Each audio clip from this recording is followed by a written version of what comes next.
Superstar striker business. Cronkies, you see what happens when you sign stars? You will generate your money via club record sales where shirts are concerned. Obviously, we're going to have to go a long way away. Well, it's going to have to go a lot further, I'd say, where Gyökeres number 14 shirts are concerned to get your 50, 60 odd million euros back. But apparently, shirt sales for Arsenal's new signing, Victor Gyökeres, have broken club's record. And when we look a bit further, we've just said, it's broken club's record. Data from various outlets and retailers is still being analyzed. It's already clear that demand for Gyökeres 14 exceeds that of any signing in recent history. Bit harsh on Declan Rice, but it's what you want to see, people. And this article's also spoken about how Miles Lewis-Skelly at number 49 is going crazy. Naturally, the Odegaards, the Declan Rices, the Bukayo Sakas of this world, which is great stuff. But people are buying the merchandise, buying season tickets, getting various sports packages to watch online, and most importantly, investing emotionally. We all know we've got no divine right to win trophies and get over the line.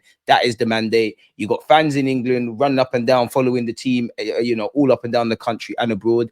I big up the foreign supporters because some of you are waking up at stupid o'clock to watch Arsenal. The weekend's one thing. What if we're playing in the Champions League? Bearing in mind what goes over people's heads. If you're a younger fan, you got school, work, college. If you got family, you got to take the kids to school and do whatever you're doing and get yourself to work to pay your bills and operate on hardly any sleep, man. And we need it. They call us Arsenal fans unbearable. Imagine when we got some real ammunition to be, unbearable about. So let's win a trophy this season. Now, Leandro Trossard, he's someone that it's been little idiot kind of rumors, if I'm honest with you. 1 minute Bayern Munich, then Saudi, then Fenerbahce, then you're getting a new deal, then you're not, then you could be potentially used in a swap deal or some sort of deal as a make weight to go to Crystal Palace with the Eze stuff. Borussia Dortmund are apparently monitoring. To be fair, he fits that remit and it's a massive club.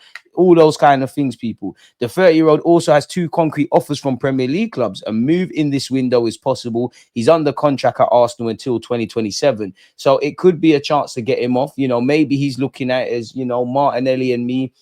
We're kind of, I would say probably Martinelli's the starter, but it's neck and neck in that regards. Madueke, there's talk you could be back up for Saka. There's obviously an opportunity for you to play off the left-hand side. Gabriel Magalhaes has had plenty of speculation.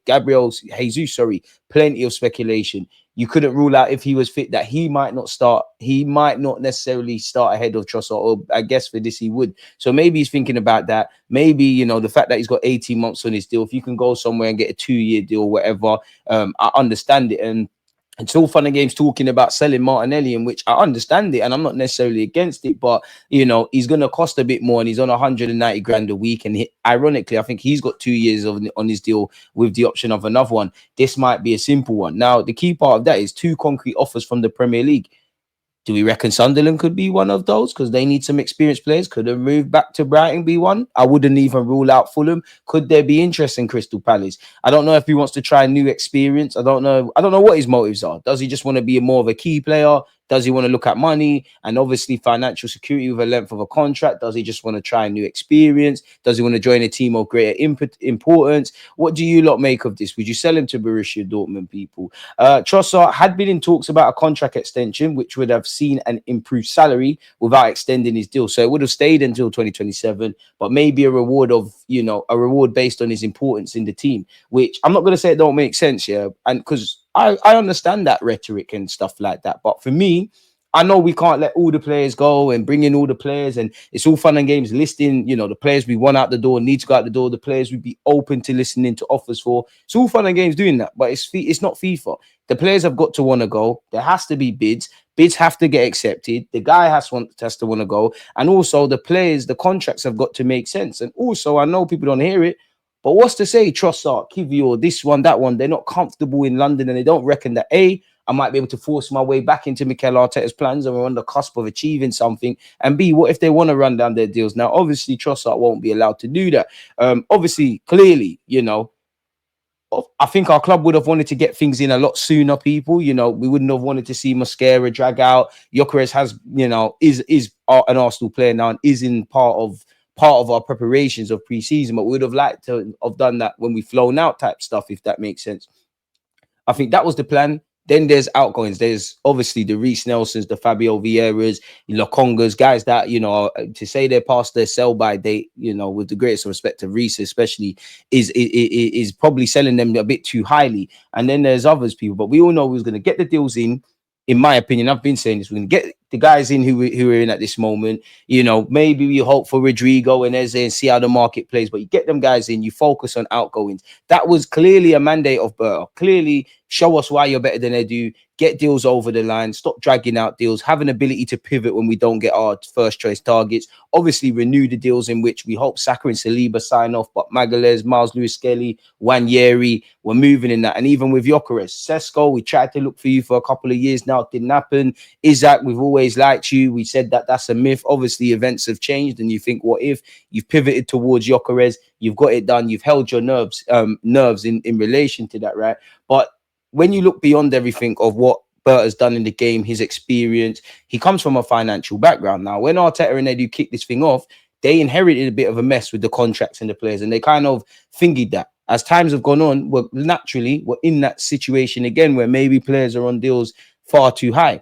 So for me, with that, obviously I understand it from a footballing point of view to have Trossard in the team, but not disregarding football, kind of with a businessman hat.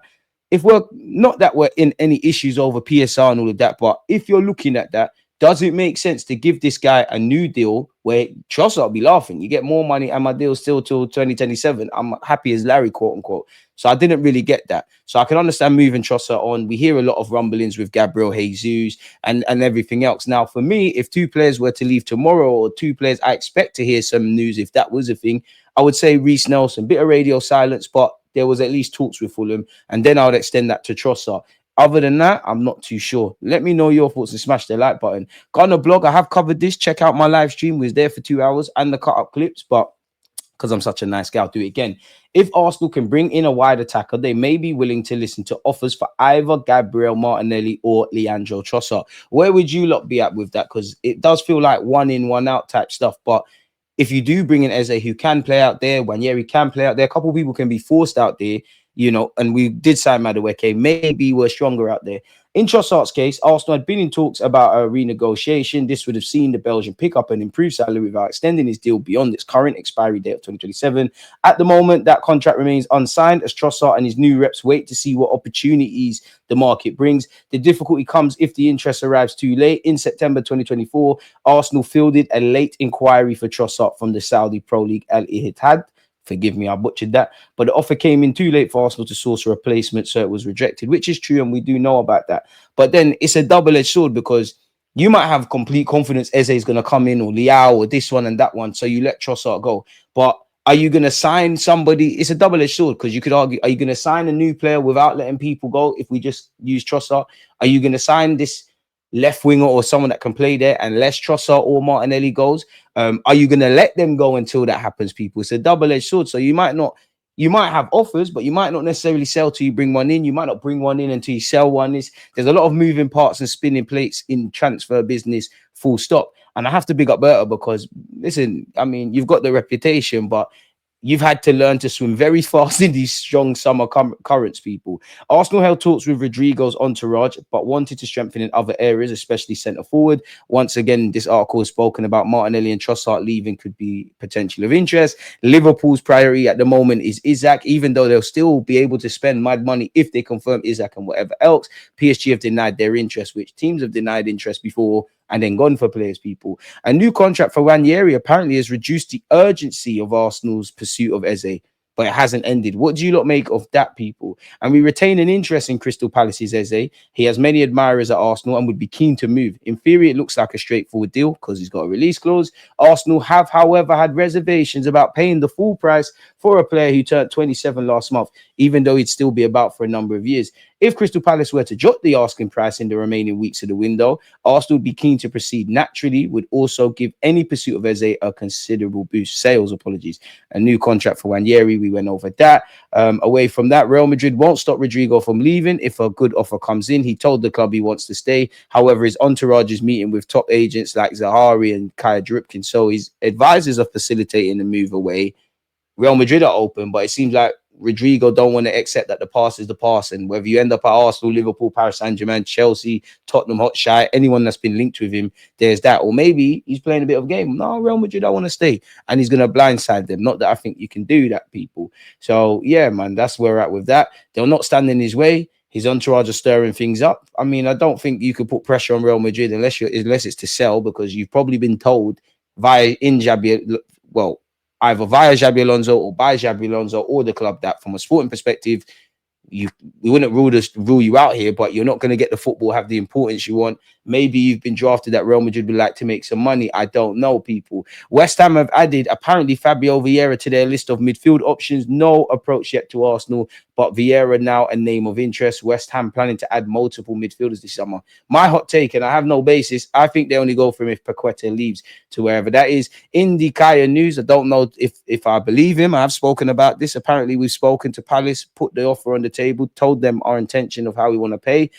If we can't do that, we'd get Rafael Leao. Not saying I believe him or disbelieve him. Would you go for Rafael Leao or Eze if you had the choice, people?